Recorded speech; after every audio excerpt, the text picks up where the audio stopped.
Everyone sees esports as the player on a big stage in front of millions of people online and in a stadium. But actually, they don't always think about the 50 people per pro player behind the scenes making it work and showcasing that talent. And a lot of you might not want to become a professional gamer and you might want to work in the industry behind the scenes. So in these kind of videos, I'm going to try and showcase different parts of the industry. And in my opinion, to work in the industry, you have to be master of one thing and be extremely good at it. You might need to do little bits everywhere and there because it's not, the money that flows through esports is not huge, but actually you need to be the person that someone goes, that person can do it better than I can. They're an expert in that exact thing and I'll get a job in it. So for us, these videos will be about, we'll give you a broad aspect of what esports is. We're going to cover a lot of subjects, but then at the end of it, hopefully you can go, I'm really interested in this exact niche and I should then become an expert at it.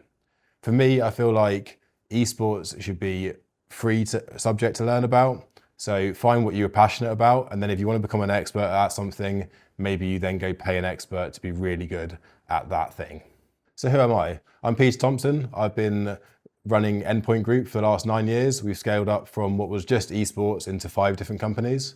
And we're based in Sheffield here in the UK. We have a 4,500 square foot facility where we do our operations out of, and we've been growing for the last 9 years. In this video, I'm only going to teach you one thing because other than the niche thing, that's a freebie, there you go. But I'm going to teach you one thing and I'm going to give you a bit of an overview about what we're going to cover in future videos, and then we'll go from there. But for me, it shouldn't even be called esports, and that's what I'm going to teach you. I was at a round table the other day and one of the original founders of Astralis was talking about how they pitched esports to the Danish government. And it used to be called esports, and as I started, we said about how everyone thinks about that one player in a big stadium.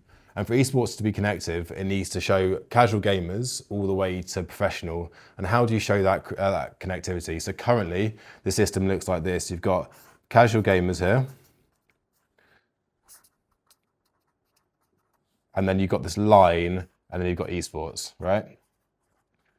And you somehow fill in the middle of this. It might be with stuff like, your Sunday league footballers or whatever it is, but in esports, you have people trying to play games for fun, all the way up to people just spending their own time in their spare time to gaming, all the way through to people who are trying to compete on the big stage, right? And this gap is huge, and people don't understand how you get between it. And actually, you should have casual gamers on the left here, which again can be just anyone from Twitch streamers to people that just play for fun or mobile gaming or anything, all the way to competitive gaming. So it rephrases the word to competitive gaming.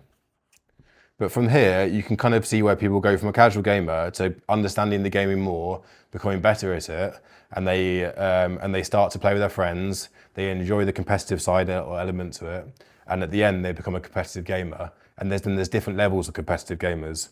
You have ELO, for example, in Counter-Strike, where let's say your face at ELO, which is a third-party matchmaking system, is level 5. But you're a competitive gamer and you go level 6, 7, 8, 9, 10, and then even with the level 10, you've got the top pros that get to like 4,000 ELO or something, right?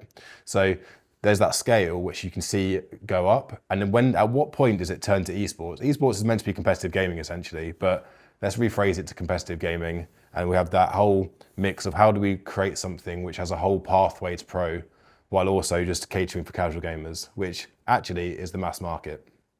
So in these videos, we're going to cover a lot of things. We're going to cover the business of esports, maybe the monetization of it, how you do there. We're going to cover the operations, who works within the industries, what kind of different jobs you can get. And within that, we're going to cover like media and production. So we've got a full media studio that we're in here right now, which is great. And we'll get some experts in there. I'm not a media person. As I said at the start, be an expert at something, but don't have to be expert at everything. We hire videographers, for example, because their videography, they help me set up this stage because it makes it a lot easier because I can't do this, right? And I don't need to do this because I don't need to try and figure out I can do everything because I'll be wasting my time. And we'll also talk about the players and we'll talk about the grassroots. We can talk about contracts, we can talk about legal, we can talk about everything. So we're going to try and cover every aspect of esports in some way. If you've got ideas of stuff you would love to hear about or different subjects, just let me know in the comments, I'll reply to them. If there's industries that you're interested in esports, And the one that most people always forget about is the non-endemic brands. So you have endemic brands and non-endemic brands. An endemic brand basically means someone that has a product within the industry. So let's say Logitech as an example, where they do headsets, right? And mice and keyboards. They're an endemic brand because gamers need to use their product to do it. But let's take Snickers as an example. Snickers aren't needed for gaming, but they might want to advertise to gamers.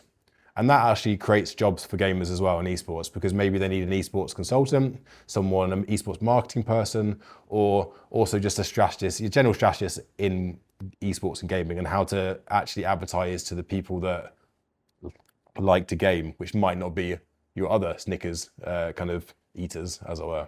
If you like this, or you like the idea of this, and you want some free education, and maybe find out where you want to go, just drop us a sub.